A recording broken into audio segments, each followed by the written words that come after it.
There we go.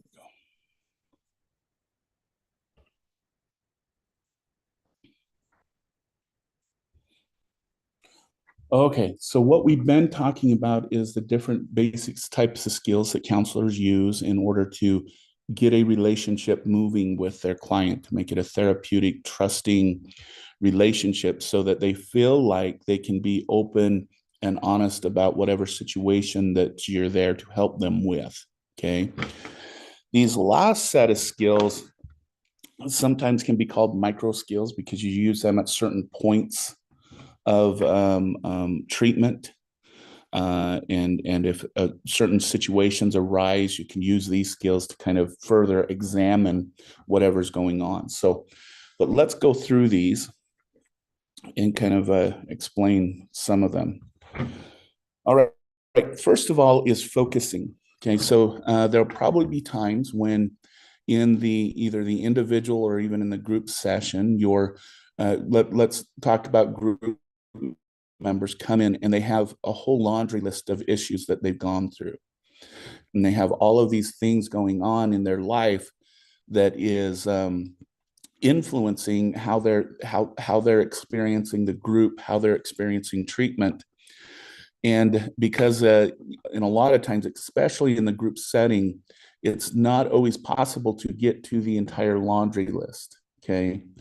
Having the group decide through what's called focusing on what the top priorities for that group should be is a good way to, one, it gives the group members the power to choose which are the most pressing issues that they have.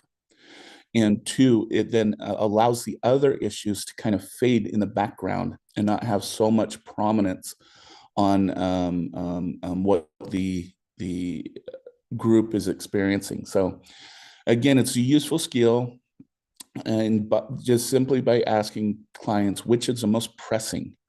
Now, in the group setting, it's a good idea to kind of say, let's say you have a group size of 6.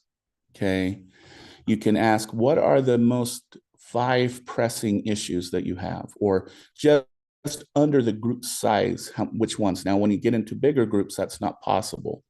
So when you get into groups and sizes of 9 or more, you kind of want to kind of say, well, what are the top 5?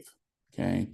But in the smaller groups, it's a good idea to take the number of group members -1, because usually they all have the same issue, similar issues that they want to address in some way. Okay.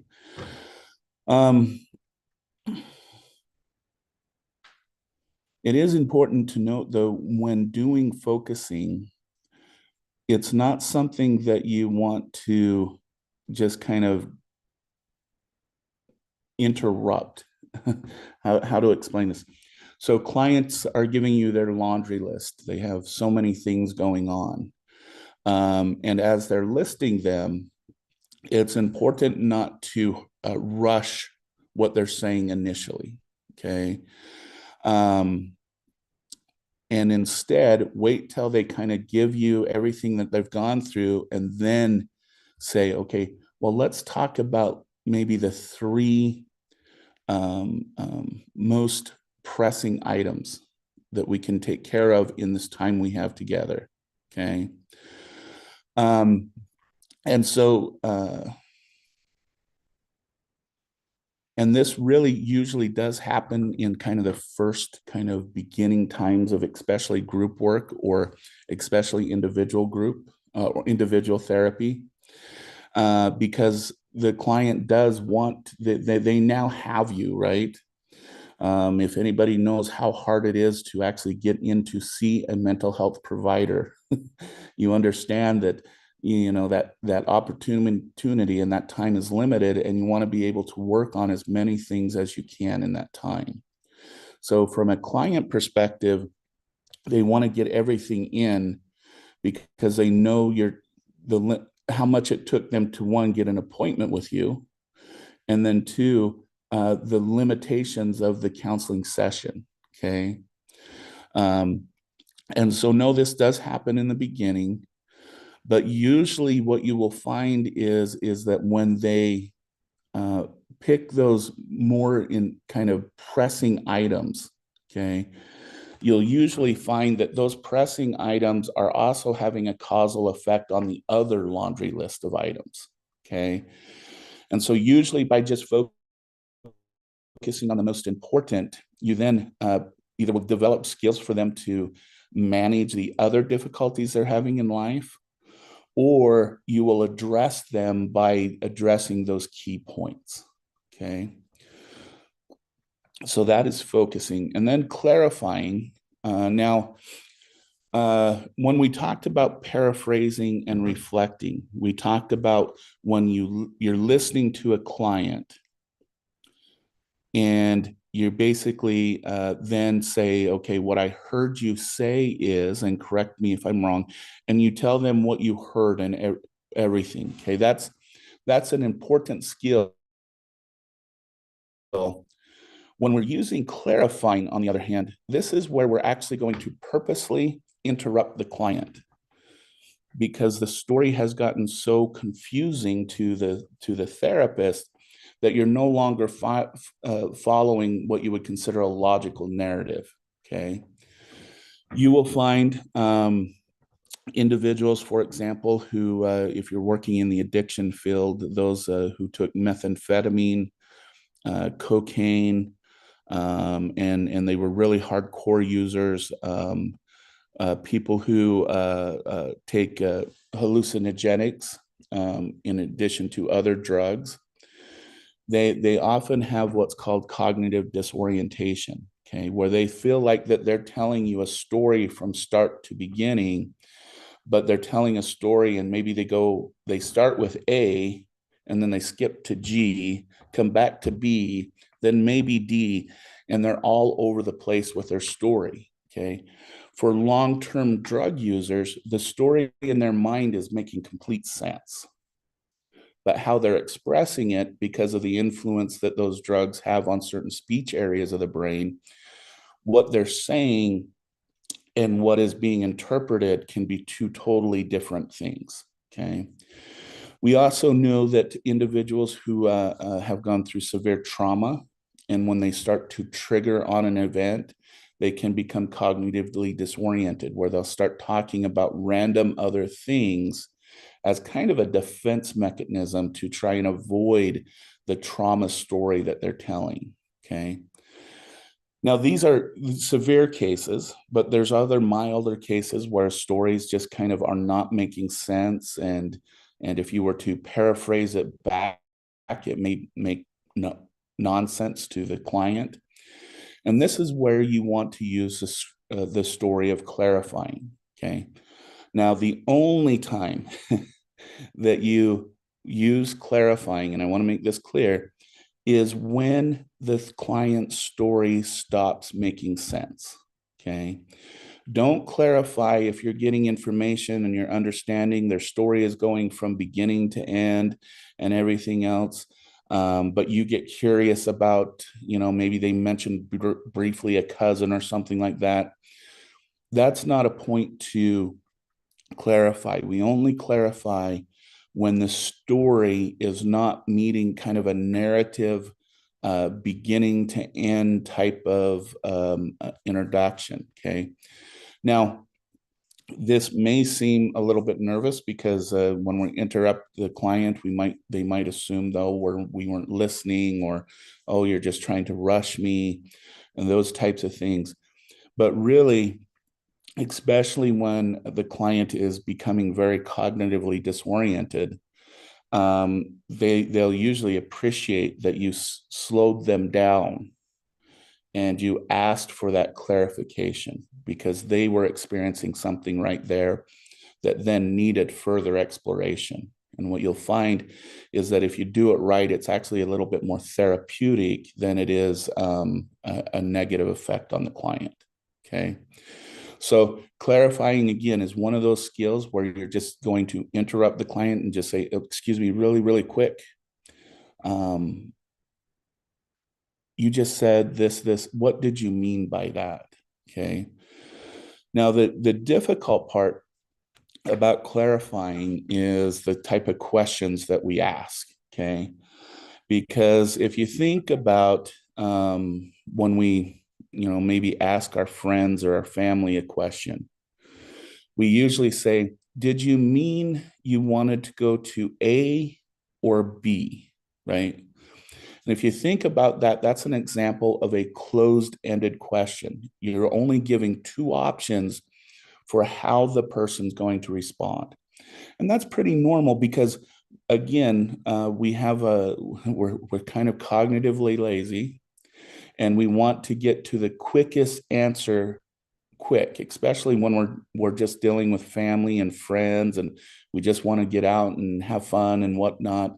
We tend to focus on really closed-ended questions, option A, B, or C. Okay. When we're doing clarifying with a client, or even when we're just asking a question, we need to be very conscientious of this. Okay. Because the problem with closed-ended questions is it becomes your journey, not theirs. Okay. So when you say, do you want to go to restaurant A or B? You're saying, I want to go to A or B. And those are your choices, not yours. Okay. And so we want to be very conscious when you're thinking about a clarifying question, and you feel like you do need to kind of interrupt and get some clarification. Make sure that the question is focused on open-ended questions. Okay. So instead of saying, well, did you mean A or B? Just simply asking, so can you explain what happened to you again just right before you left home, something like that, and ask it so that the range of answers is, one, not fixed, but two, also gives them the ability to answer in any direction that they feel they need to. Okay. And again, as this bullet point bullet point suggests, by using open-ended questions, the client speaks more about their issues as opposed to being forced into a yes or no response of some type. Always check in with yourself before asking questions to ensure your reason for asking is in the client's services and not, for example, to satisfy your own curiosity. We talked about that social voyeurism earlier in the course. Okay. And it is very tempting because human beings are curious human beings. Most people who go into the human services field have a natural tendency to want to know why people behave the way they behave. And so it can get to a point where you're asking a question not for therapeutic reasons, but because of your own curiosity. And again, going back to what we talked about earlier in the course about that social voyeurism, you want to be very careful of that, because we're not detectives, we're counselors. Okay. We're there to therapeutically help the person. And if there's legal components to that, that's someone else's job. Okay. So kind of keep those boundaries in mind. Okay. Summarizing. So again, we mentioned reflecting and we've mentioned paraphrasing. Summarizing is a very specific skill for the end of a session. Okay. So this is used to the end, and it's kind of effectively a longer paraphrase, like we talked about earlier. What you're doing when you're summarizing is you, as a counselor, are addressing all of the key points that was discussed during the group session. So you're saying, in the beginning of group, we talked about this, this, and this. Okay. This week, what I'd like you all to practice on is these coping skills. And next week, when we come back, we'll talk about how useful those coping skills were, or how unuseful those coping skills were for you. Okay. And basically, you're just providing a summary of the entire group session. And again, just like paraphrasing, just like reflecting, you then give the opportunity for group members to say, is there anything I'm missing? Is there anything that was really important to you that we discussed that we need to make sure we all leave here with? Okay. So, but again, the purpose of summarizing is to end a session and prepare for the next session. So you get continuity between week 1 and week 2. And then when they come back in week 2, they have some predictability about what's going to happen in week 2. Remember what we said about especially working with people with trauma, especially chronic trauma. Their environments tended to become very unpredictable. And one of the cravings that are often craved is to have something in their life that they can predict and understand. And summarizing is one of those skills you could use to make sure that there's continuity between session 1 and session 2 and session 2 and session 3. Okay. You do want to keep it brief but meaningful, and truly try to reflect the materials clients brought up, not necessarily you brought up. So when you're saying, so we went over this coping skill and Joe mentioned how Joe might do it, and this is what he said. So he would use that coping skill. This is how. Okay. And providing the client examples, not just the technique itself. Okay.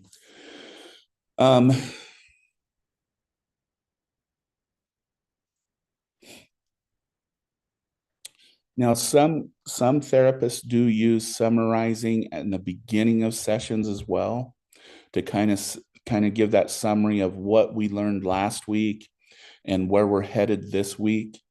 And this skill, summarizing in the beginning of a session is a good idea when you have clients who, how do I put this? Are within more emergency type situations. So you know that when they leave that session, they have 100 other things that they're dealing with in their life right now. And there's this is a group where they're working with the legal system and the health and welfare system and the employment systems and all of these things, and they have all of these other things going on. Summarizing at the beginning of their group can help them get that continuity that they may have forgotten about in the chaos of the week that they just had. Okay. Now, so summarizing in the beginning of a session is good again when you have you're working with those populations where they're dealing with multiple situations, multiple agencies. When I worked in domestic violence, it wasn't uncommon to have some survivors have like 4 or 5 different case managers from different agencies, and they're all being told something separate based on the specialty of that case management. And so bringing that continuity to your group can really help them focus and be centered where they're at right now. So they're not at agency X and agency C and agency B, they're here. Okay. So that's another good way you can create continuity between your group. So you do it at the beginning and the end of a session.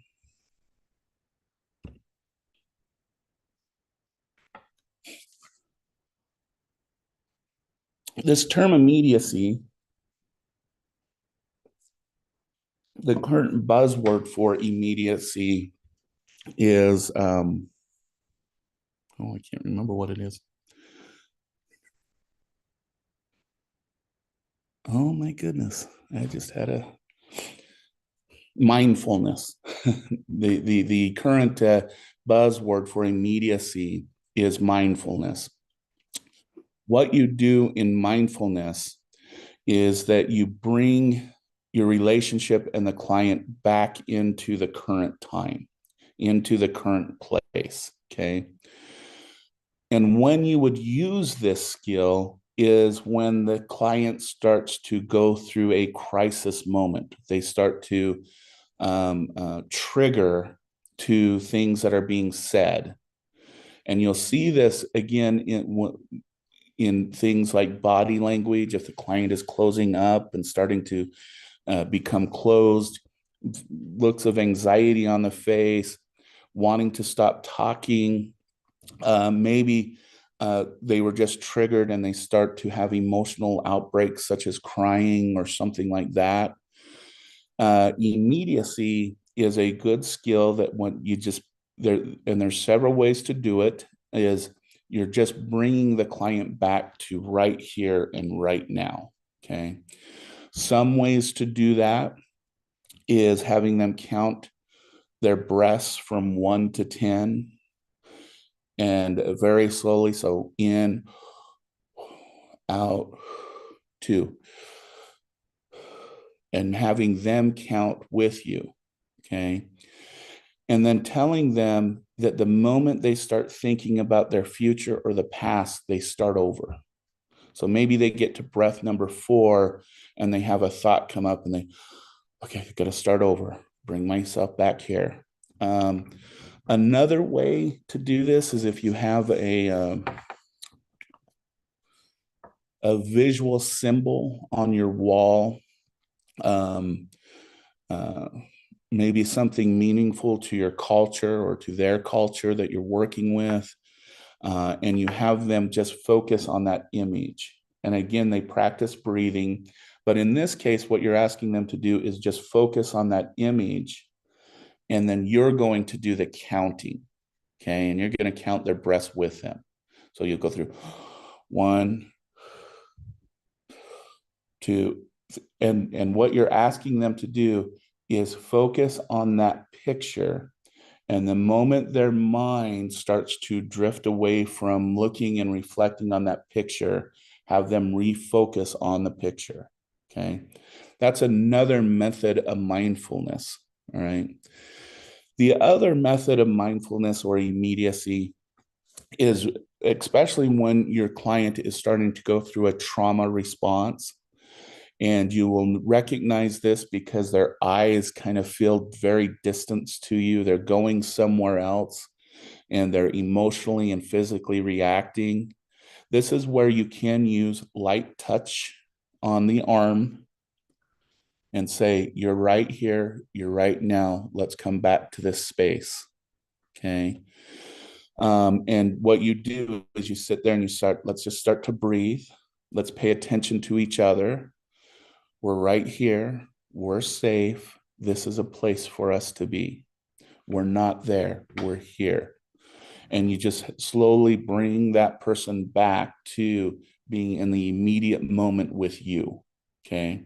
And really focusing on the only 2 people who are here right now is you and me. Okay.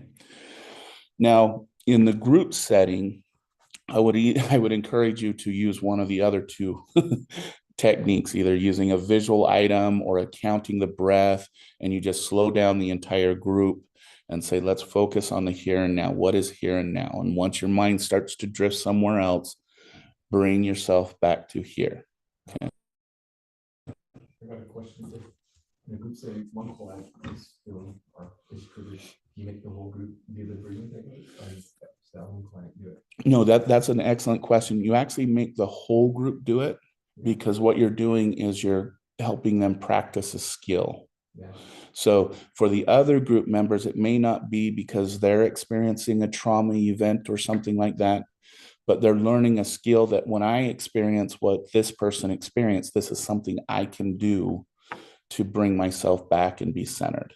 Okay. Yeah. So now I will say that I know there's a lot of popular literature on mindfulness and there's a lot of information on there. I would caution you using this for those moments where you need to bring a client back to space, into this space. Using mindfulness as a daily practice, as example, and those types of things. The literature is really, the scientific literature is really unclear. Using it in the moment of crisis, in the moment of stress relief is a good thing. Using it as a practice of meditation it's a double-edged sword. It's actually showing that you can start to have things like cognitive deficits. You might get stuck in the moment and not be able to think about your future or your past. Okay. So this skill is very specific, and I would encourage you to use it very specifically when someone is having a trauma or stress response. Okay. Not as a normal daily practice unless they're constantly in a state of stress or trauma. Okay. So, but that's immediacy. And again, it's bringing that emotional space back to where it belongs and refocuses the client on the here and now so that you can then move forward with your discussion and help the client feel better about what they experienced. Okay.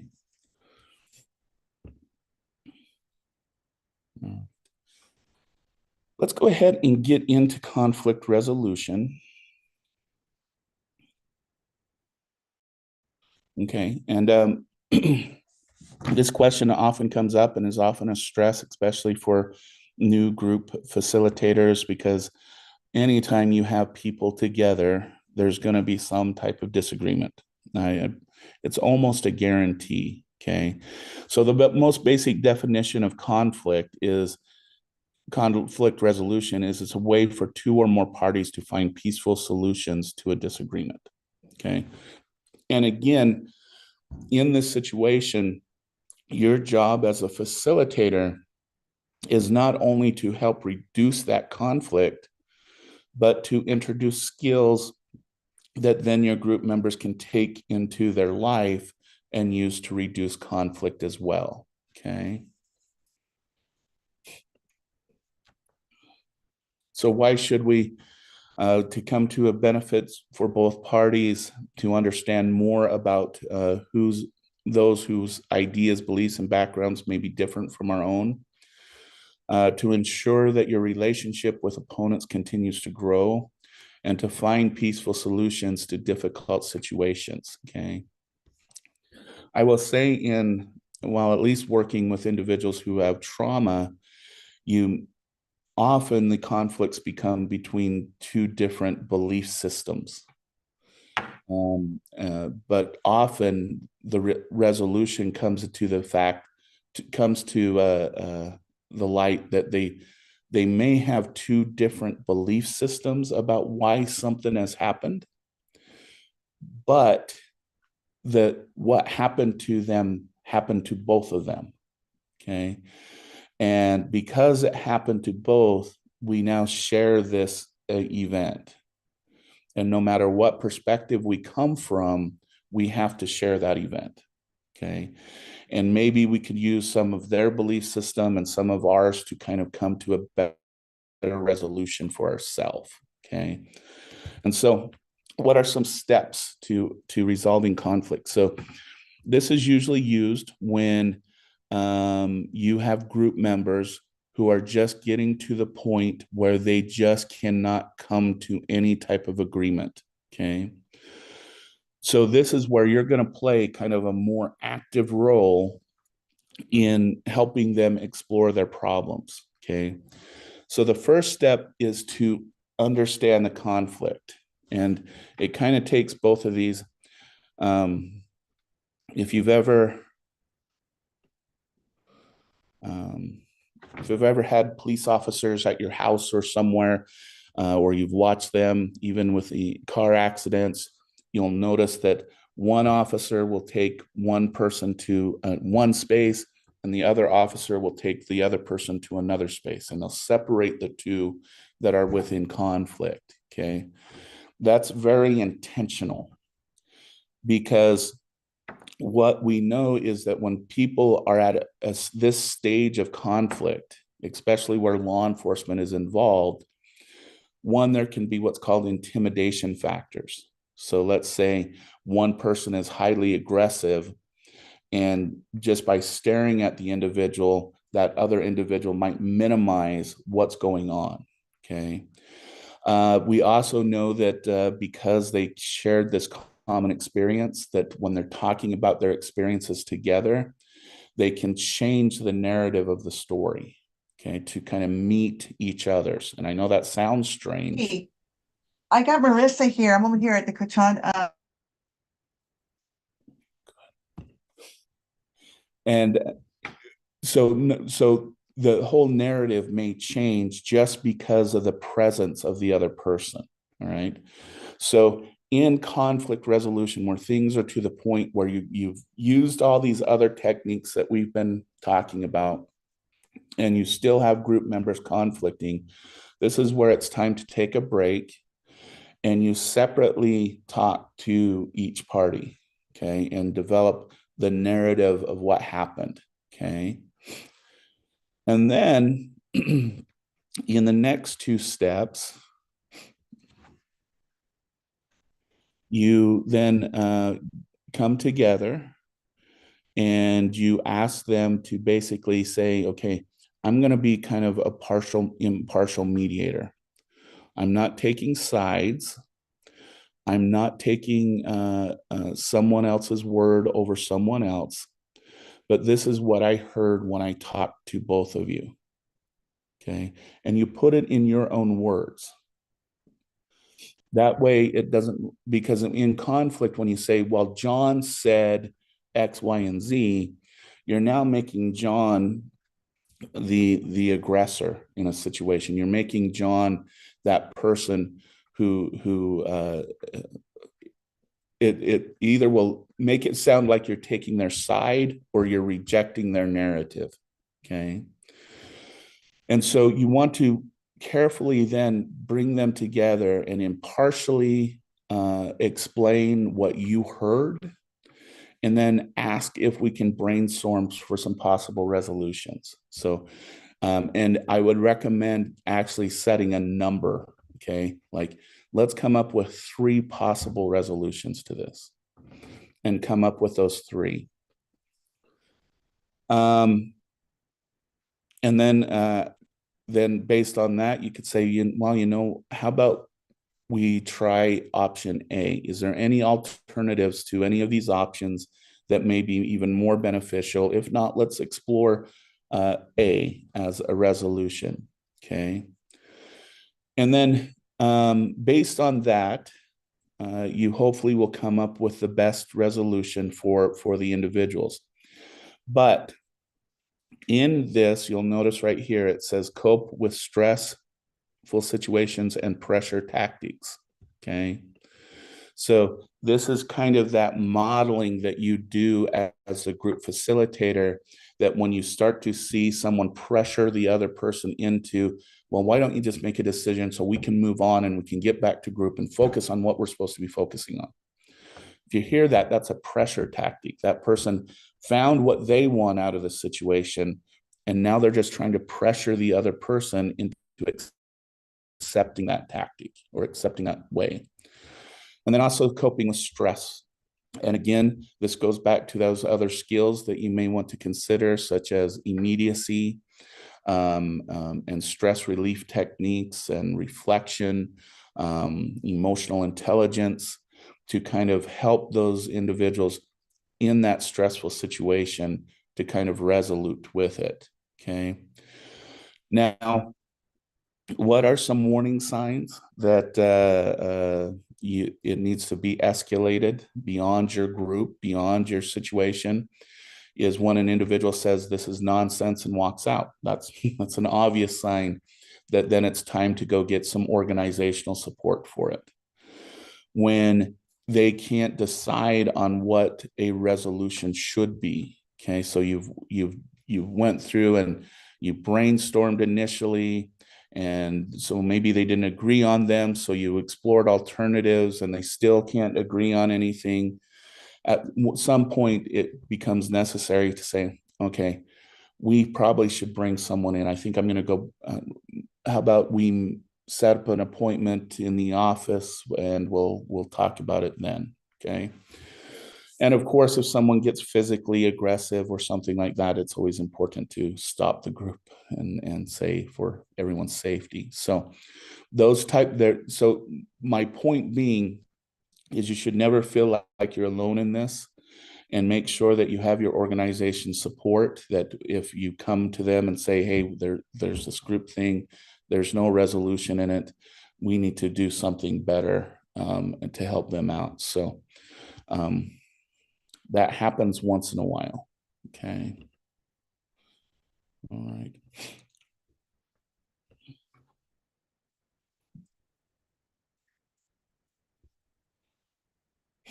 Okay.